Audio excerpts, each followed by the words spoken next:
2024 America అధ్యక్ష ఎన్నికల్లో ఊహించని ట్విస్టులు చోటు చేసుకుంటున్నాయి. హోరాహోరీగా సాగుతుందనుకుంటున్న సమయంలో పోటీ నుంచి తప్పుకోవాలని ప్రస్తుత అధ్యక్షుడు జో బైడెన్ పై రోజురోజుకు ఒత్తిడి పెరిగిపోతోంది. బైడెన్ స్థానంలో కొత్త వాళ్లకు అవకాశం ఇవ్వాలని అంటున్నారు. మొదటి యుఎస్ ప్రెసిడెన్షియల్ డిబేట్ నుంచే ఈ వాదన తెరపైకి వచ్చింది. బైడెన్ ఆరోగ్యం, వయసు మీద పడడంతో పాటు రేసులో వెనుకబడ్డారు. అందుకే డెమోక్రాట్లలో చాలా మంది బైడెన్ స్థానంలో మరొకరిని పెట్టాలని కోరుతున్నారు. ఇంతకీ బైడెన్ తర్వాత డెమోక్రాట్లలో నెక్స్ట్ లీడర్ ఎవరు? ఇదే ఇప్పుడు పెద్ద ప్రశ్న.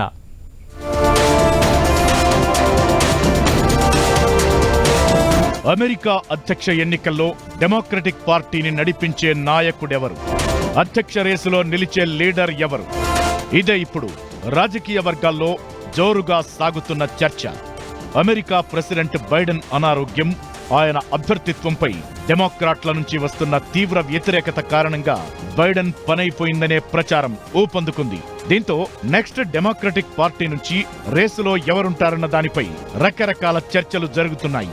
గత కొంతకాలంగా బైడెన్ వ్యవహరిస్తున్న తీరు, ఆయన ఆరోగ్య పరిస్థితిపై చాలా సందేహాలు వస్తున్నాయి. ఇప్పుడు ఆయన కోవిడ్ బారిన పడ్డారు. దీంతో బైడెన్ పోటీ నుంచి తప్పుకుంటేనే మంచిదన్న వాదన బలపడింది. 81 ఏళ్ల యుఎస్ ప్రెసిడెంట్ జో బైడెన్ ఈ మధ్య తరచూ తడబాటుకు గురవుతున్నారు. ప్రచారం, ప్రసంగాల్లో వింతగా వ్యవహరిస్తున్నారు. ట్రంప్తో జూన్ 27న బైడెన్ తొలి అధ్యక్ష చర్చ జరిగింది. ఇందులో ఆయన బాగా తడబడ్డాడు. మతిమరుపు సమస్యతో బాధపడుతున్నట్లు కనిపించారు. చాలా పేలవ ప్రదర్శన ఇచ్చారు. ఒకరి పేరుకు బదులు మరొకరి పేరు చెప్పడం, ఒకరికి కరచాలనం చెయ్యబోయి వేరొకరికి షేక్ హ్యాండ్ ఇవ్వడం, ఇలా ఆయన జ్ఞాపక శక్తిపై పలు సందేహాలు వచ్చేలా చేసింది. దీంతో బైడెన్ తప్పుకుని వేరే వారికి అవకాశం కల్పించాలని ఎక్కువ మంది డెమోక్రాట్లు, ఆ పార్టీకి చెందిన సెనేటర్లు కొందరు బహిరంగంగానే డిమాండ్ చేస్తున్నారు. బైడెన్ తప్పుకోవాల్సి వస్తే నెక్స్ట్ ఎవరన్న దానిపై చాలా మంది పేర్లు వినిపిస్తున్నాయి. అయితే ప్రధానంగా అమెరికా అధ్యక్ష రేసులో డెమోక్రటిక్ పార్టీ నుంచి ప్రస్తుత ఉపాధ్యక్షురాలు కమలా హారిస్ పేరు బలంగా వినిపిస్తోంది. బైడెన్ స్థానంలో ఆమె పోటీ చేస్తే విజయావకాశాలు అధికంగా ఉంటాయని డెమోక్రాట్లలో ఎక్కువ మంది అంటున్నారు. Associated press national opinion research centre APNORC నిర్వహించిన సర్వేలోనూ ఇదే తేలింది. ప్రతి 10 మంది డెమోక్రాట్లలో 6 కమలా హారిస్ అధ్యక్ష అభ్యర్థిత్వాన్ని సమర్థిస్తున్నారు. 2 మద్దతు తెలపడం లేదు, మరో 2 న్యూట్రల్ గా ఉన్నారు. కమలా హారిస్ అమెరికా అధ్యక్ష బాధ్యతలు చేపడితే ఎలా నిర్వహిస్తారనే అంశంపైన కొన్ని సంస్థలు సర్వేలు చేశాయి. 10 మంది అమెరికన్లలో 3 మాత్రమే కమలా హారిస్ దేశ అధ్యక్ష బాధ్యతల్ని సక్రమంగా నిర్వహించి రాణించగలరని అంటున్నారు. ప్రెసిడెన్షియల్ డిబేట్ లో ట్రంప్ కి సరైనటువంటి ధీటైనటువంటి సమాధానాలు చెప్పటంలో జో బైడెన్ తడబడ్డారనేటటువంటి అభిప్రాయాలతో పాటు జో బైడెన్ వయోభారము, మతిమరుపు, అనారోగ్య కారణాలతోటి ట్రంప్ కి సరైనటువంటి పోటీ ఇవ్వట్లేదు అనేటటువంటి అభిప్రాయము డెమోక్రాట్ల నుంచే వ్యక్తమవుతున్నటువంటి నేపథ్యంలో ప్రస్తుత ఉపాధ్యక్షురాలుగా ఉన్నటువంటి కమలా హారిస్ ని నిలబెట్టాలనేటటువంటి ఆలోచన చేస్తున్నట్లుగా మనకి కనపడుతుంది. అయితే అధ్యక్ష ఎన్నికల ప్రచారం ప్రారంభమైన దగ్గర నుంచి చోటు చేసుకుంటున్నటువంటి పరిణామాలు కూడా డెమోక్రాట్ల విజయావకాశాలను దెబ్బతీస్తున్నట్లుగా మనకు కనపడుతుంది. బైడెన్ తరువాత అమెరికా అధ్యక్ష ఎన్నికల్లో పోటీలో ఉండే డెమోక్రాట్ల అభ్యర్థి ఎవరు అని analytics company blue labs survey నిర్వహించింది. 7 రాష్ట్రాల్లో జూలై 5 నుంచి 12 వరకు నిర్వహించిన సర్వేలో బైడెన్ తో సహా 11 మంది పేర్లు వినిపించాయి. అందులో 4 పేర్లు ప్రధానంగా ఉన్నాయి. అరిజోనా రాష్ట్రానికి చెందిన యుఎస్ సెనేటర్ మార్క్ కెల్లీ పేరు ప్రముఖంగా వినిపిస్తోంది. ఆ తరువాత Maryland governor Wes Moore, Pennsylvania governor Josh Shapiro, Michigan governor Gretchen Whitmer ఉన్నారు. అమెరికా అధ్యక్ష పోటీలో డెమోక్రాట్ల అభ్యర్థిగా మార్క్ ఎడ్వర్డ్ కెల్లీ పేరు కూడా ఎక్కువగానే వినిపిస్తోంది. కెల్లీ అమెరికన్ వ్యాపారవేత్త, మాజీ వ్యోమగామి, యునైటెడ్ నేవీ కెప్టెన్ కూడా. కెల్లీ 2020 నుంచి Arizona junior United states senator గా కొనసాగుతున్నారు. కీలక డెమోక్రటిక్ అభ్యర్థిగా ఉన్నారు. అమెరికా మాజీ అధ్యక్షుడు బరాక్ ఒబామా కూడా బైడెన్ అభ్యర్థిత్వాన్ని వద్దంటున్న వారిలో ఉన్నారు. బైడెన్ కు అధ్యక్ష ఎన్నికల్లో విజయావకాశాలు కూడా మందగించాయని అంటున్నారు. దీంతో పోటీపై ఖచ్చితంగా పునరాలోచించుకోవాలని డెమోక్రాట్లు డిమాండ్ చేస్తున్నట్లు వాషింగ్టన్ పోస్ట్ ఒక కథనాన్ని కూడా ప్రచురించింది.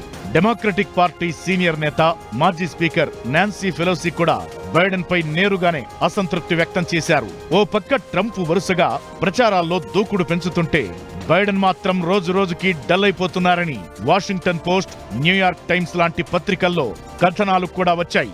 బైడెన్ ప్రస్తుతం ఆత్మ పరిశీలన చేసుకుంటున్నారు. వృద్ధాప్యం, అనారోగ్యంతో సతమతమవుతున్నారు అమెరికా ప్రెసిడెంట్ బైడెన్. ప్రసంగాలు, డిబేట్లలో తడబడుతున్నారు. సమర్థంగా వాదనలు వినిపించలేకపోతున్నారు. అయినా రెండోసారి అధ్యక్ష పదవిలో కొనసాగి తీరుతారని భీష్మించుకుని కూర్చున్నారు 81 ఏళ్ల బైడెన్. ఒకవేళ ఇప్పుడు వెనక్కి తగ్గితే పరిణామాలు ఎలా ఉండబోతున్నాయి? ఇది రిపబ్లికన్లకు కలిసి వస్తుందా? ట్రంప్ను ఢీకొనే సత్తా డెమోక్రాట్లలో ఇంకెవరికి ఉంటుంది?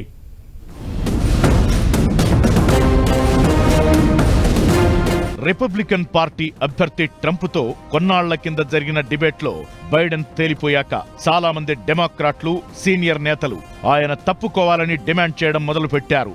మరోవైపు కోవిడ్ కారణంగా బైడెన్ ఐసోలేషన్ లో ఉన్నారు. తన అభ్యర్థిత్వంపై లేనిపోని ఊహాగానాలు వద్దని అన్నారు. దేశం ప్రస్తుతం ఉన్న పరిస్థితుల్లో అధ్యక్ష ఎన్నికల్లో పోటీ నుంచి తప్పుకోవాలని తాను అనుకోవడం లేదని అంటున్నారు. తనకు అనారోగ్య సమస్యలు ఉన్నాయని వ్యక్తిగత డాక్టర్లు ఎవరైనా చెబితే అధ్యక్ష పోటీ నుంచి తప్పుకునే విషయాన్ని ఆలోచిస్తానని కూడా చెబుతున్నారు. దీంతో డెమోక్రాట్లలో అధ్యక్ష అభ్యర్థి రేసింగ్ అంతర్గతంగానే ఊపందుకుంటోంది. ఎక్కువ మంది డెమోక్రాట్లు బైడెన్ వైపే ఉన్నప్పటికీ కొందరు రాజకీయ నాయకులు, డెమోక్రటిక్ పార్టీ డోనర్లు, నటులు బైడెన్ వయసు, ఆరోగ్యంపై కామెంట్స్ చేస్తున్నారు. దాదాపు 80 మందికి పైగా నాయకులు 81 ఏళ్ల బైడెన్ కు బహిరంగంగా మద్దతు ప్రకటించారు. ఇంకా చాలా మంది నేతలు ఆయనకు మద్దతు తెలుపుతున్నారు. బైడెన్ రాజకీయ చరిత్ర, ఆయన సిద్ధాంతాలు, 2020లో డొనాల్డ్ ట్రంప్ పై విజయం వంటి వాటినే కొందరు బలంగా విశ్వసిస్తున్నారు. తాను రెండోసారి అధ్యక్షుడినైతే తన ప్రణాళికల గురించి బైడెన్ వివరించినా ఆ సమావేశంలో వైస్ ప్రెసిడెంట్ కమలా హ్యారిస్ ను వైస్ ప్రెసిడెంట్ ట్రంప్ అని సంబోధించడమే వార్తా పత్రికలు, ఛానళ్లలో హెడ్లైన్స్ గా కనిపించింది.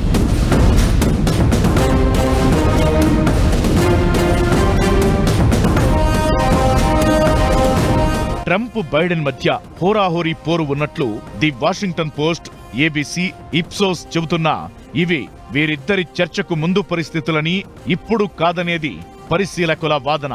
హాలీవుడ్ ప్రముఖులు, టెక్ దిగ్గజాలు కొందరు బైడెన్ కు వ్యతిరేకంగా ట్రంప్ కు మద్దతు కూడగట్టే ప్రయత్నాలు చేస్తున్నారు. మొదట్లో జార్జ్ క్లూనీ బైడెన్ గురించి వ్యాసం రాస్తే నటి యాష్లే జుడ్ యుఎస్ఏ టుడేలో పార్టీకి బలమైన అభ్యర్థి కావాలని, బైడెన్ తప్పుకోవాలని వ్యాసం రాసింది. డెమోక్రటిక్ పార్టీకి చెందిన కొందరు దాతలు బైడెన్ కు మద్దతుగా $90 మిలియన్ నిధులను నిలిపివేసినట్టు చెప్పారు. దాదాపు 40 మంది సభ్యులున్న కాంగ్రెషనల్ హిస్పానిక్ కాకస్, 60 మంది సభ్యులున్న కాంగ్రెస్ బ్లాక్ కాకస్ తో పాటు ఇతర సమూహాలు కూడా బైడెన్ అభ్యర్థిగా ఉండాలని చెబుతున్నాయి.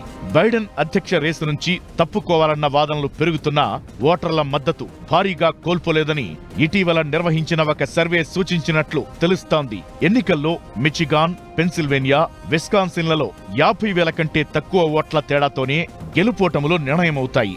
అయితే ఈ ప్రాంతాల్లో డెమోక్రాట్ల ప్రాబల్యం గట్టిగానే ఉందని అంటున్నారు. రిపబ్లికన్లు మరొక ఎత్తుగడ వేసి గెలుపుకి అవకాశాలను సునాయాసం చేసుకున్నట్లుగా మనకి కనపడుతున్నటువంటి నేపథ్యంలో డెమోక్రాట్లు కూడా రిపబ్లికన్ల ఎత్తుగడకు ధీటైనటువంటి ఎత్తుగడ వేయాలనేటటువంటి ఉద్దేశంతో జో బైడెన్ తోటైతే విజయం సాధించలేమని నమ్ముతున్నటువంటి డెమోక్రాట్లు బైడెన్ స్థానంలో భారతీయ మూలాలు ఉన్నటువంటి కమలా హారిస్ ని నిలబెట్టడం ద్వారా గట్టి పోటీనివ్వచ్చు, విజయ అవకాశాలను మెరుగుపరచుకోవచ్చు అనేటటువంటి అభిప్రాయాలు వ్యక్తమవుతున్నాయి. ఇదిలా ఉంటే డొనాల్డ్ ట్రంప్ ఇప్పుడు మరింత దూకుడు పెంచారు. పెన్సిల్వేనియాలో తనపై జరిగిన దాడిని ప్రచారాస్త్రంగా మార్చుకునే పనిలో ఉన్నారు. ఈ దేశంలో సగానికి కాదు, మొత్తం అమెరికానే తమ పార్టీ గెలుచుకుంటుందని ధీమాగా చెబుతున్నారు. రానున్న 4 ఏళ్లు అమెరికాకు స్వర్ణయుగమంటున్నారాయన. ఆర్థిక వ్యవస్థ, విదేశాంగ విధానం, వలస విధానం, ఇజ్రాయెల్ హమాస్ యుద్ధం, సామాజిక భద్రత, మెడికేర్, పన్నులు, మాజీ సైనికుల భద్రత, నాటో వంటి అంశాల్లో ట్రంప్ బైడెన్ తీరును తూర్పారబడుతున్నారు. పెన్సిల్వేనియా దాడి ఘటనపై మెటా సీఈఓ జుకర్బర్గ్ ట్రంప్ను ప్రశంసించారు. ట్రంప్ ధైర్యం తన జీవితంలో చూసిన అరుదైన దృశ్యమని ఆకాశానికెత్తారు. ప్రముఖ wrestling star Hulk Hogan shirt చించుకుంటూ ట్రంప్ను గెలిపించాలని కోరారు. ఇలా దూకుడుగా ట్రంప్ వెళుతున్న సమయంలో డెమోక్రాట్ల లీడర్షిప్ డైలమా ఇప్పుడు కొత్త ప్రశ్నలు లేవనెత్తేలా ఉంది. రానున్న రోజుల్లో ఇది ఎలాంటి పరిణామాలకు దారితీస్తుందో చూడాలి.